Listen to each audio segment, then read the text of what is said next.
Bienvenida o bienvenido a esta inmersión. Hoy nos metemos de lleno con un artículo académico muy interesante. Nos llega desde Ibagué, en Colombia, de la revista Eduquivotos, del 1 de agosto de 2025, que además es una publicación del Observatorio de Ciencias Sociales y Humanas de allí, de Ibagué, lo cual ya nos da una idea, ¿no?, del enfoque. El autor es Francisco Fabiani Molina Bustos, economista, pero con una visión bastante amplia, interdisciplinar, y plantea una pregunta potente. Básicamente, ¿cómo conectan las ideas del Nobel Amartya Sen sobre libertad y desarrollo con la Constitución colombiana del 91? Con sus bases, vaya. Y esa es nuestra tarea hoy, ¿verdad? Desgranar esa comparación. Vamos a ver si esas 5 libertades instrumentales de Sen, que tanto se mencionan, políticas, económicas, sociales, transparencia, seguridad, bueno, si están de verdad ahí, en el título 1 de la Constitución colombiana. Y sobre todo, ¿qué nos dice todo esto? ¿Qué revela sobre los retos, que son enormes, de Colombia para que la dignidad humana y el desarrollo sean una realidad para todos? Exacto. Y lo bueno del trabajo de Molina Bustos es que no se queda solo en mirar la ley, en el texto. No. Combina economía, derecho, ciencias sociales. Va más allá. La clave, yo creo, está en contrastar la norma, lo que está escrito, con la realidad colombiana, que es compleja, Una realidad con muchísima desigualdad y un conflicto histórico que ha dejado, cicatrices muy profundas. La pregunta de fondo es si esos principios constitucionales, que suenan muy bien, si se traducen de verdad en libertades efectivas, en capacidades reales para la gente. Perfecto, pues empecemos por ahí, por el principio. Refresquemos un poco la idea central de Amartya Sen, porque su visión del desarrollo fue, digamos, rompedora. No es solo el dinero, ¿verdad? ¿Qué va? Para nada. Sen le da una vuelta completa al concepto. Para él, el desarrollo no es que crezca el PIB y ya está, no. Es expandir las libertades sustantivas de las personas. O sea, la capacidad real, efectiva, que tiene la gente para elegir y para vivir la vida que ellos mismos valoran, que consideran valiosa. El dinero, los recursos, sí, son importantes, claro, pero como medios, como herramientas. Lo fundamental, lo crucial de verdad, son las capacidades, lo que las personas pueden ser y hacer. Tener salud, estar bien alimentado, poder participar en tu comunidad, tener educación. Eso, para Sen, eso es desarrollo. Y ahí es donde entran las 5 libertades instrumentales, ¿no? Como esas herramientas clave que además están conectadas entre sí para poder alcanzar esa vida. Precisamente. El artículo las usa como eje central. Son la base del análisis. A ver, repasémoslas rápido. Primero, las libertades políticas. Fundamentales. Es el derecho a votar, a expresarte, a criticar, a poder controlar a los gobernantes. Y Sen insiste mucho en esto. No solo valen por sí mismas, sino que son clave para poder reclamar otros derechos y para que las políticas respondan a lo que la gente necesita de verdad. Vale, libertades políticas. La segunda. Segundo, las facilidades económicas. Esto es, las oportunidades que tenemos para usar recursos económicos, acceso a crédito, a mercados, tener un trabajo digno, poder tener propiedades.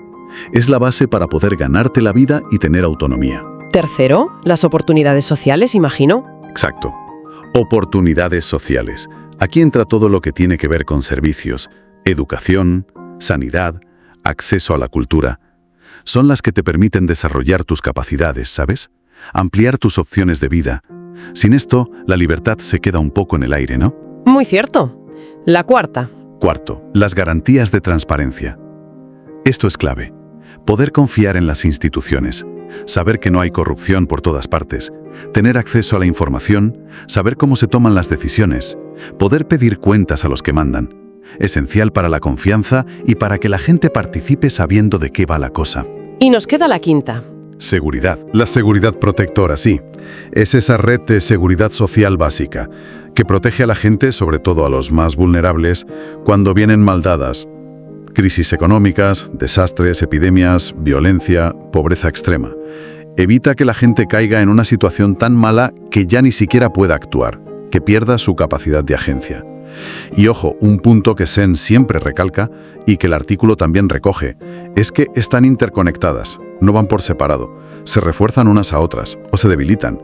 Si te falla la educación, por ejemplo, pues igual te cuesta más participar en política o conseguir un buen trabajo. Es un sistema.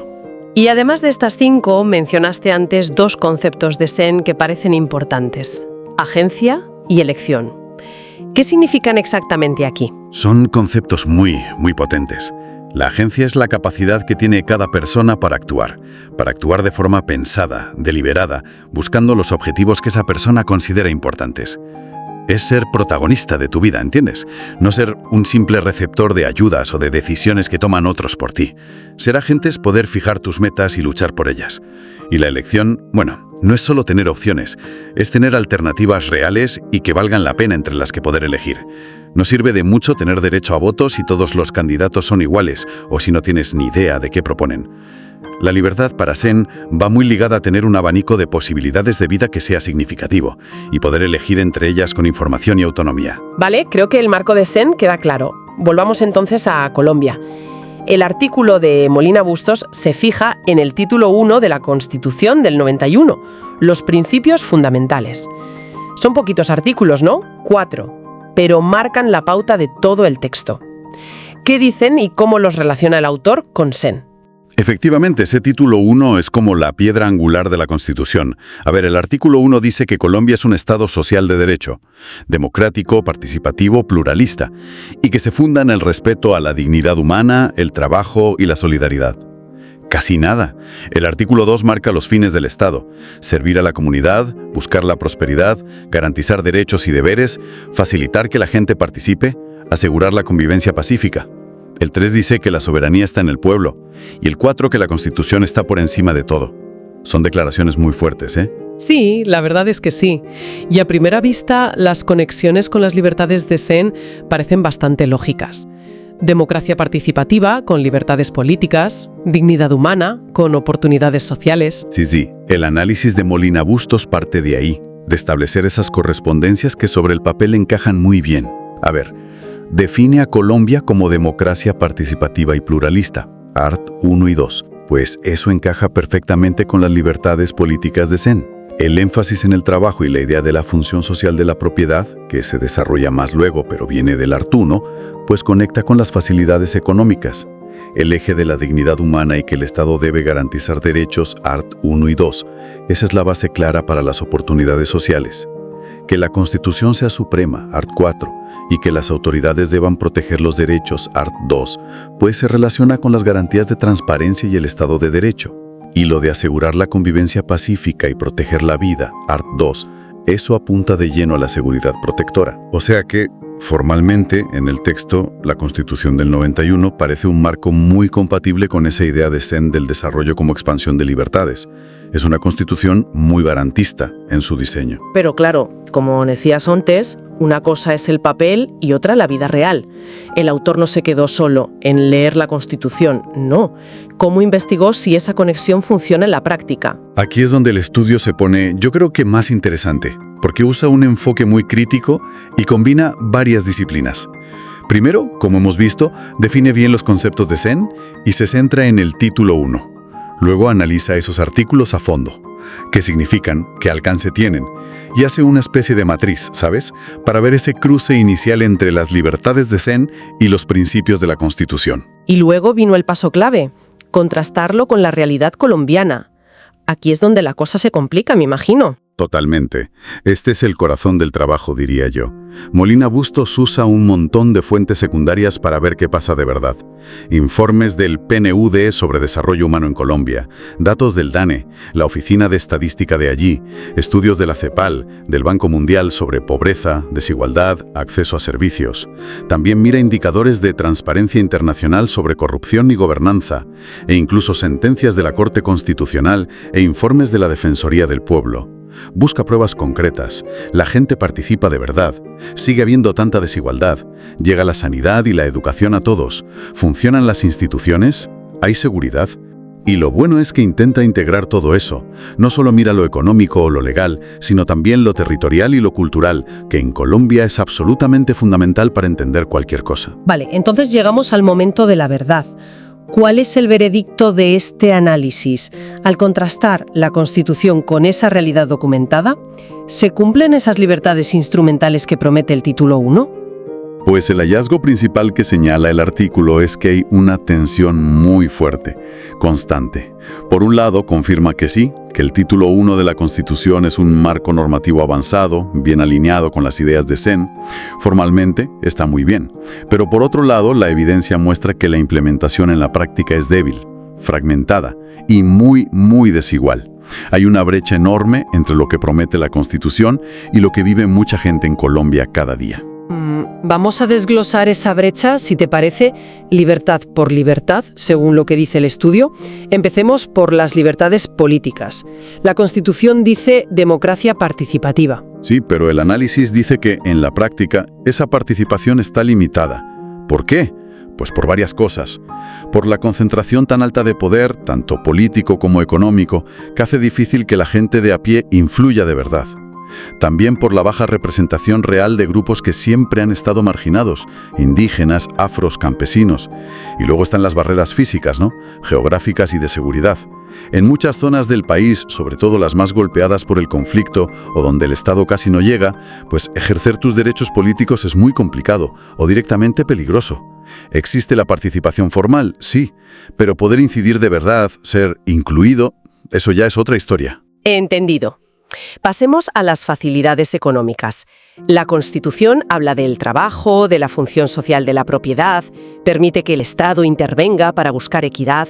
Suena bien en principio. Suena bien, sí, pero el estudio señala problemas estructurales que siguen ahí, muy arraigados.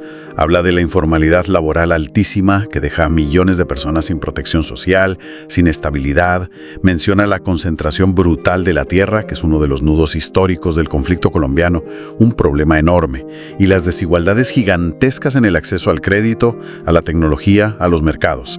Esto afecta sobre todo a pequeños productores, a mujeres rurales, a las economías de las regiones más apartadas. El marco constitucional parece que abre puertas, pero la realidad económica para muchísimos sigue siendo de pura precariedad, de falta de oportunidades reales. Parece que la capacidad del Estado y quizá la voluntad política para cambiar esas inercias históricas no es suficiente, según el análisis. ¿Y qué pasa con las oportunidades sociales? La dignidad humana es el pilar fundamental. El Estado tiene que garantizar salud, educación. Pues aquí la brecha también se ve mucho. El principio de dignidad humana es muy potente en la Constitución, y la Corte Constitucional ha hecho un trabajo importante desarrollando los derechos sociales. Sin embargo, el artículo muestra, con datos e informes, que el acceso real a servicios básicos como una educación de calidad o una buena atención sanitaria sigue siendo súper desigual. Las diferencias entre ciudad y campo, entre el centro y la periferia, entre distintos grupos sociales, son abismales. El estudio menciona específicamente las dificultades añadidas que tienen las comunidades indígenas y afrodescendientes, aunque la Constitución reconozca la diversidad. La promesa de dignidad choca con una realidad de oportunidades muy distintas para unos y otros. Hablemos de la transparencia, garantías de transparencia, supremacía constitucional, deber de proteger derechos. ¿Cómo se ve eso en la práctica? Pues, otra tensión más. Existen los principios, claro. Legalidad, que las autoridades actúen según la ley, que rindan cuentas. Y hay órganos de control. Contraloría, Procuraduría, Defensoría. Pero el análisis es bastante crítico aquí. Señala problemas muy serios y que no se van. Una corrupción que muchos informes dicen que es endémica, sistémica. Una cultura de rendición de cuentas muy débil en muchas instituciones. Y una confianza ciudadana bajísima en el Estado, en la justicia. Los órganos de control existen, sí, pero a menudo la gente los ve como politizados o con poco poder real para hacer su trabajo y proteger al ciudadano de abusos. El andamio legal está, pero la práctica del día a día lo debilita mucho. Y nos queda la quinta, la seguridad protectora. Proteger la vida, la honra, los bienes. Un deber básico del Estado. Básico, fundamental, pero quizá donde la brecha es más dramática. El artículo lo deja muy claro. Ese mandato de proteger la vida y asegurar la convivencia pacífica choca de frente con una realidad marcada por muchas cosas. El conflicto armado interno sigue ahí, aunque haya cambiado. Las economías ilegales se expanden y generan violencia, controlan territorios. Hay mucha violencia urbana, social. Y la cobertura de la protección social, pensiones, ayudas, atención a víctimas, todavía es limitada, insuficiente para muchos. Para millones de colombianos, sobre todo en ciertas zonas y contextos, la inseguridad y el miedo son parte de la vida cotidiana. Y eso muestra un déficit enorme del Estado en esa función de proteger. Entendido. Queda bastante claro el panorama. El diagnóstico es que hay un marco constitucional muy avanzado, muy en línea con una visión moderna del desarrollo centrada en la libertad humana, pero que su aplicación real es, como mínimo, incompleta y profundamente desigual. Exactamente. Y el análisis de Molina Bustos no solo constata esa brecha, sino que va más allá, profundiza en lo que implica. Plantea preguntas que son incómodas pero necesarias. Por ejemplo, ¿de qué sirve tener una democracia formalmente participativa si hay sectores enormes de la población que no tienen ni las capacidades ni la seguridad para poder participar de verdad? ¿O cómo pasas de decir equidad económica en un papel a tener políticas públicas que de verdad ataquen la concentración de riqueza y de tierra? ¿Puede una constitución, ella sola, generar transparencia si la corrupción parece tan metida en las prácticas sociales y políticas? ¿Y cómo puede el Estado garantizar seguridad donde la violencia es estructural y donde a veces el propio Estado ha sido parte del problema? Son preguntas muy de fondo. Claro, esto nos lleva de vuelta a lo que decía Sen de la interconexión de las libertades, ¿no? Si falla una, como la seguridad, arrastra a las demás. Es difícil pensar en ejercer libertades políticas o aprovechar oportunidades económicas si temes por tu vida, por ejemplo. Precisamente, esa interdependencia es clave para entender por qué la brecha es tan difícil de cerrar. La falta de seguridad, ya sea física o económica, anula o limita muchísimo la capacidad de la gente para educarse, para organizarse, para exigir sus derechos, para invertir, para todo. El estudio también invita a cuestionar el papel real que ha jugado el Estado colombiano. ¿Ha conseguido ser ese facilitador de libertades que dibuja la Constitución del 91? ¿O sus propias debilidades, la corrupción, el hecho de que a veces esté capturado por intereses particulares, lo han convertido muchas veces en un obstáculo para que esas libertades se expandan? Y en el fondo, lo que hace el artículo es poner en cuestión la propia idea de desarrollo en Colombia.